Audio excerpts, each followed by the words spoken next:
And let's start with what's happening at that hospital. Israeli forces have said that they are engaged in intense fighting around Al-Shifa Hospital, the largest medical facility in Gaza. I know that you say that the hospital sits on top of a Hamas command and control center, but of course there are also patients, civilians sheltering in that complex getting treatment. So how do you intend to go after Hamas without putting sick and injured civilians in that hospital at more risk than they already are? Well, we've called to evacuate all the patients from that hospital. And in fact, 100 or so have already been evacuated. I've called for field hospitals. The French president has sent a floating hospital ship. I've asked the Emirates to send a field hospital. They have, and other countries have done the same. I expect the UN to build this. So there's no reason why we just can't take the patients out of there instead of letting Hamas use it as a command center for terrorism, for the rockets that they fire against Israel, for the terror tunnels that they use to kill Israeli civilians. Remember, Dana, let's keep this in focus. Just imagine what would happen if the United States were attacked viciously by 20 9/11s. 20, that's the proportionate number. 50,000 Americans killed, 10,000 Americans held hostage, including babies, elderly, women, children. 10,000 rockets falling on your cities. That's the number of rockets that are falling all the time on our cities, may fall during this interview, in fact, and we'll have to go to a shelter. That's what's happening. So what would America do? It would take all its force and go after these killers. And what if these killers embed themselves in hospitals, in schools, in UN facilities? You do everything in your power to get the civilians out, which is what we're doing. We call them to leave. But you certainly wouldn't give immunity to the terrorists. So we're obviously treading carefully when it comes to hospitals, but we're also not going to give immunity to the terrorists. And so far, even though Hamas has tried to prevent the civilians from leaving, hundreds of thousands have left, sometimes having to go through Hamas gunpoints and gunfire that wants to keep them in harm's way. Just to be clear, sir, Israel will help these civilians who are quite sick and inside these hospitals come out, not just in Al-Shifa, but there are other hospitals where this is happening. Yes. Yes, we're telling them to leave. And telling them or helping them? Donna, helping them by creating safe corridors. So we have designated routes to a safe zone south of Gaza City where there's no fighting. And we're telling them, go ahead, move. And by the way, 70,000 have moved 3 days ago. I think 50,000 moved yesterday. More will move today. We want all the civilians to be removed out of harm's way, and Hamas is doing everything in their power to keep them in harm's way. They put missiles below. Yes, go ahead. Do you believe that there are hostages below that hospital, Israeli or American hostages? Well, I'm not going to go into the intelligence picture we have, but there's been this vicious thing. They take hostages. Imagine a baby is held hostage. Who takes a baby hostage? Yeah, I don't know if you have children, Donna. I'm sure your camera crew has, and we all have children. What is this taking children hostages, threatening to kill them? I mean, this is savagery of the highest order. So obviously, we're doing everything in our power to achieve two things. One, destroy Hamas, because without it, none of us have a future. And it's not only our war, it's your war too. It's the battle of civilization against barbarism. And if we don't win here, this scourge will pass. The Middle East will pass to other places. Yeah. Middle East will fall. Europe is next. You'll be next. But it's the first goal is to destroy Hamas, and the second goal is to bring back our hostages. We're trying to do both. Yeah. So those are completely understandable goals that the United States very much supports. Understanding that Hamas is a barbaric terrorist organization, but Israel is not Hamas. And the United States also makes very clear that democracies have to do better. The Secretary of State, Tony Blinken, said that far too many Palestinian civilians have been killed. What is your response to that? I think any civilian loss is a tragedy, and the blame should be placed squarely on Hamas because it prevents them from leaving the war zone, sometimes at gunpoint. It fired on the safe zone and the safe corridor that we enacted the other day to prevent Palestinians from leaving harm's way. It puts rockets inside schools, hospitals. It has tunnels below children's beds. I mean, this is what we're dealing with. Absolutely. So obviously we can't give them immunity. But because Israel isn't Hamas, is Israel doing everything possible to take that into consideration? and avoid yes, civilian Dana, and deaths? more than that. And more than that, we're trying to minimize civilian casualties. As a result of our ground action, I think the number of civilian casualties is actually being reduced because people are heeding our calls to leave the area and defying Hamas's attempt to keep them there. And we'll do everything in our power to do that. But, you know, the one example I could give you is this. Look, these savages, they perpetrated the worst horrors on Jews since the Holocaust. The German Chancellor Scholz called them the new Nazis.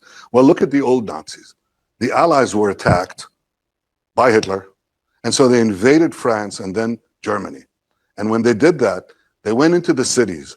They had to fight the German army that was often embedded in civilian in the cities, in civilian neighborhoods. And many civilians were killed.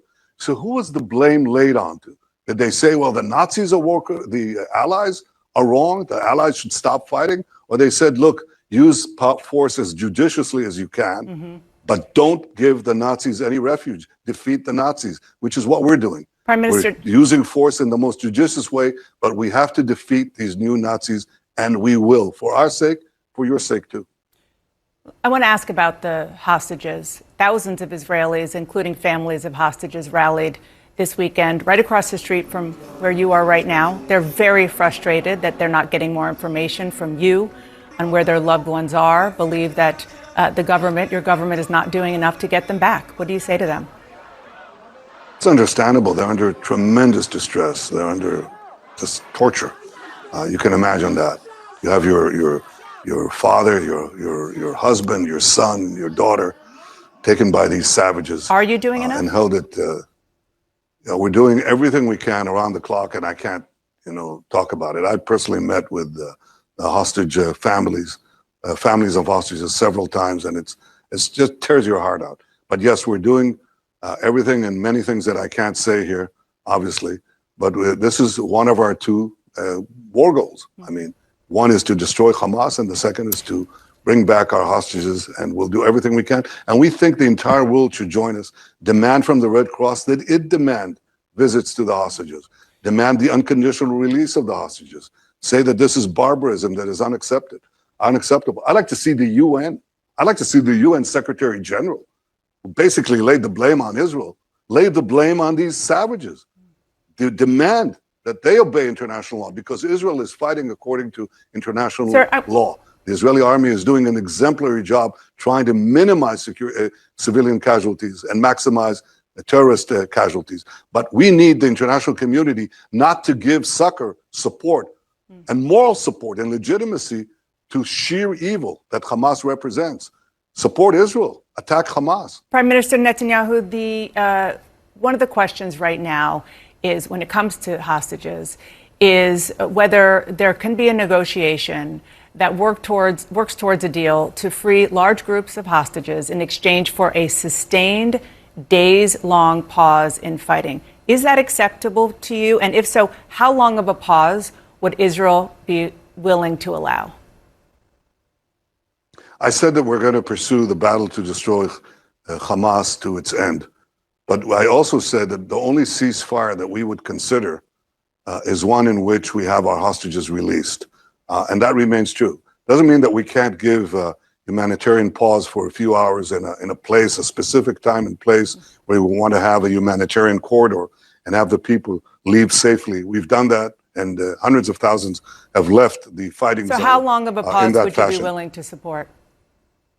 Well, so far we've dealt with a few hours. If you're talking about a ceasefire, well, I'm not going to get into that. No, I'm not talking about a ceasefire. Just a longer pause, days, for example. That's not a pause. If you're talking about stopping the fighting, that's exactly what Hamas wants. Hamas wants an endless series of pauses that basically dissipate the battle against them. It's like the Germans after Normandy. They say, okay, let's have a ceasefire. You guys, hold off. Let us replenish our supplies. Let us get out of our terror tunnels.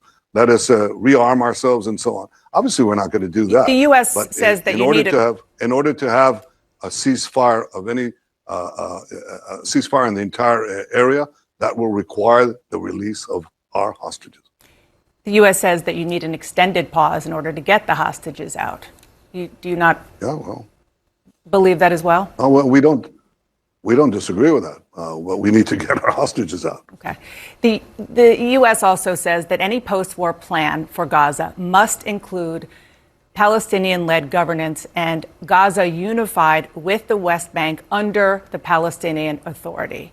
You appeared to reject that yesterday. You said Israel will not accept a, quote, civilian authority there that educates its children to hate Israel. So I just want to be clear. Are you saying that Israel would not accept giving control of Gaza over to the Palestinian Authority after the war? The first thing we have to do is destroy Hamas, because otherwise they'll do it again and again and again, and they've said so. So we'll destroy Hamas. The second thing we have to understand is that there has to be an overriding and overreaching Israeli military envelope, because we've seen any place that we leave, we just, exit, give it to some other force. Very soon terrorism resurges, so we've achieved nothing. The third thing we have to understand is that a civilian authority has to cooperate in two goals. One is to demilitarize Gaza, and the second is to de-radicalize Gaza. And I have to say that the Palestinian Authority has, unfortunately, failed on both counts. They don't demilitarize the West Bank, Judea and Samaria. We have to do it. We have to go in and fight the terrorists. They don't de-radicalize. They teach our children the hatred of Israel. They do pay for slay. They pay for terrorist murderers and their families. The more Jews they kill, the more they pay.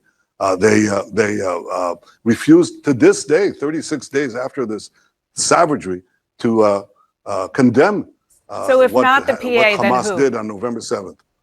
Sorry? If not the PA, well, then there has to be a reconstructed civilian authority. There has to be something else. Otherwise, we're just falling into that same rabbit hole, and we're going to have the same result. Remember, the PA was already in Gaza. When Israel left Gaza, it handed the keys over to the PA. And what happened? Within a very short time, Hamas took over, kicked them out. They weren't willing to fight Hamas. They're still not willing to fight Hamas. So you have to have some kind of authority, civilian Palestinian authority, that is willing to fight the terrorists and educating, and importantly, must educate their children for a future of peace, cooperation, prosperity, cooperation with Israel, not the annihilation of Israel. And so far, that hasn't happened. The burden of proof is on the PA, and they've failed every single count. I say that regrettably, but honestly, we have to be realistic about what we expect.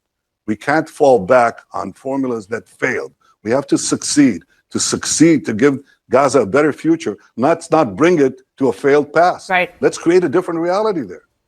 Prime Minister Netanyahu, before I let you go, I know you've been asked this several times, but I have had multiple people inside Israel reach out to me knowing that I was going to interview you and say the one thing they want to hear from you is that you take personal responsibility for failing to prevent the October 7th attacks and protecting your people.